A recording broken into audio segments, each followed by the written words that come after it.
At issue tonight, the Prime Minister talks trade with the U.S. President. We want Canada to do great, but there's a point at which we also want the same business. We're competing for the same business. We're going to get the right deal for America, right deal, obviously, from my perspective, for Canada. I would say it depends on who we're talking about. I can tell you this, the Democrats have put a lot of people in great risk and jeopardy, but it really depends on who you're talking about. But for the most part, we're going to take care of our people.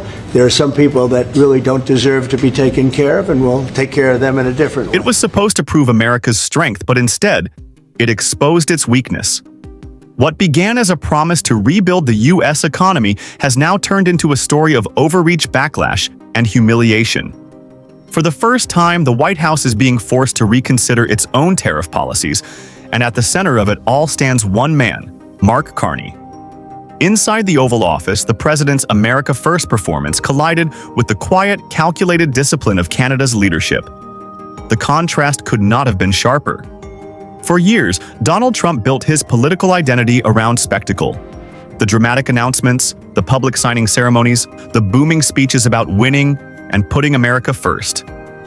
But beneath the slogans, the numbers told a different story. His trade crusade, meant to protect American industry, has instead fractured alliances, slowed investment, and driven trusted partners to look elsewhere for stability. The summer of 2025 marked the moment when all of those contradictions came crashing together. Cameras captured Trump at rallies, shouting about victory and dominance, while in Ottawa, Mark Carney, calm, methodical, almost understated, quietly reoriented Canada's entire trade strategy. The difference was more than style, it was substance. As Trump spoke in absolutes, Carney acted in increments. While Washington imposed new tariffs and bragged about toughness, Canada built coalitions, strengthened supply chains, and turned America's volatility into its own advantage. The result was a silent transfer of influence, one decision at a time. Across the Pacific, the shockwaves spread.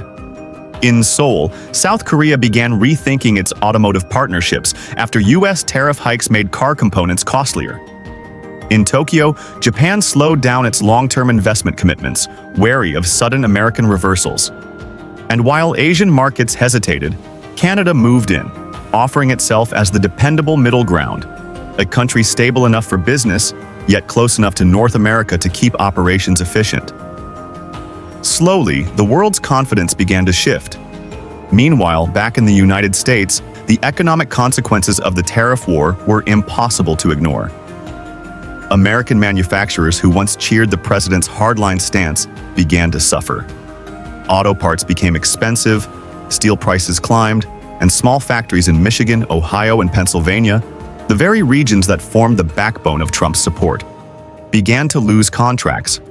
Governors pleaded with Washington for relief, saying the costs were too high, but the administration doubled down. As prices rose, consumer confidence dropped. Everyday Americans felt the impact directly. Higher grocery bills, more expensive cars, slower housing construction, and uncertainty that rippled through every corner of the economy. This was the moment Carney chose to act. In Ottawa, he announced a national initiative called Wind West, a sweeping investment in renewable energy, transport corridors, and manufacturing infrastructure designed to make Canada self-reliant in key sectors. To many, it seemed like an environmental project. In reality, it was an economic strategy, one that quietly undercut America's leverage. By creating stable, tariff-free pathways for Asian and European companies to operate in Canada, Carney positioned his country as the safe alternative to America's volatility. Where Trump built walls, Carney built bridges. Diplomatically, the message was clear. Japan, South Korea, and even Mexico began strengthening ties with Ottawa. New trade frameworks emerged that bypassed U.S. intermediaries altogether. And while American politicians boasted about dominance, Canada was quietly becoming indispensable. The irony was striking. The louder the White House shouted, the less control it actually had. Inside Washington, frustration grew. Reports of factory closures and job losses fueled tension between the president and his advisors. Governors warned of political backlash in swing states. Business leaders began withholding donations and demanding tariff relief. The administration tried to defend the policy as a necessary, temporary pain. But by late summer, even conservative lawmakers were admitting it wasn't working. It was against this backdrop that Trump invited Mark Carney to the Oval Office. That meeting would become legendary, the moment when bluster met precision. Accounts from inside the room described a scene of total contrast. Trump dominated the air, interrupting, gesturing, repeating slogans about winning big. Carney, by comparison, remained composed, responding with numbers, calm logic, and subtle defiance. The meeting was not televised, but the results were obvious. Within days, markets reacted as though the balance of power had shifted. American officials stopped talking about victory and began mentioning recalibration. Canadian outlets reported that Ottawa had secured key exemptions and expanded its trade influence, without making a single concession. What Carney achieved in that room was more than diplomatic success. It was psychological. He revealed that power no longer belonged to the loudest voice, but to the most disciplined one. By staying calm and focused, Canada had turned the U.S. president's aggression against him. The tariffs that were supposed to weaken Canada had made it stronger, forcing it to innovate, invest, and diversify faster than anyone anticipated. As the weeks passed, that advantage became visible in numbers and momentum. Canadian industries surged. Steel, technology, and energy all saw renewed investment. The Wind West project attracted partners from Japan, Korea, and even Europe. Canada's ports on both coasts began to handle record trade volumes. Meanwhile, the U.S. was dealing with supply shortages, labor unrest, and rising inflation. The very tariffs designed to bring jobs home were now driving them away. Across American towns, frustration deepened. Workers who had believed in the promise of protectionism began realizing it was hurting them most.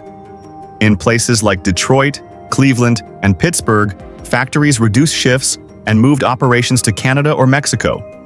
Truckers complained that cross-border delays made deliveries unpredictable. Construction firms saw material costs skyrocket. And yet, Washington remained defensive, insisting that the long-term benefits would soon appear. But they never did. Politically, the tariff crisis became toxic. Allies grew skeptical, investors fled, and America's reputation as a reliable economic leader started to erode. The phrase "America first" began to sound less like a strategy and more like a warning. Abroad, countries that once relied on U.S. leadership now viewed it as unpredictable. At home, people began asking a question once unthinkable. Had the United States isolated itself? While Trump's administration scrambled for answers, Carney remained focused. He didn't gloat, didn't taunt, didn't seek headlines. Instead, he kept expanding Canada's partnerships and strengthening its industries. His strategy worked because it wasn't reactionary. It was anticipatory. He knew that while the U.S. was burning bridges, the rest of the world was looking for new routes. Canada offered them. The result was a quiet realignment of global trust, and Ottawa became its unexpected center. By the fall of 2025, it was clear that something fundamental had shifted. The United States still had power, but it had lost influence. Canada, once seen as the polite junior partner, was now setting the tone for North American diplomacy. Foreign companies began moving headquarters to Toronto and Montreal. Canadian currency strengthened. The energy sector thrived, and infrastructure projects created thousands of new jobs. Every new investment north of the border was a reminder of the tariff war's unintended consequences. Meanwhile, inside the U.S., the administration faced growing criticism from economists, lawmakers, and even its own base. The policy that was supposed to restore economic dignity had instead damaged credibility. The backlash became impossible to spin. And in the middle of that storm, Mark Carney's quiet, steady approach stood as a mirror, a reflection of what competent governance looked like.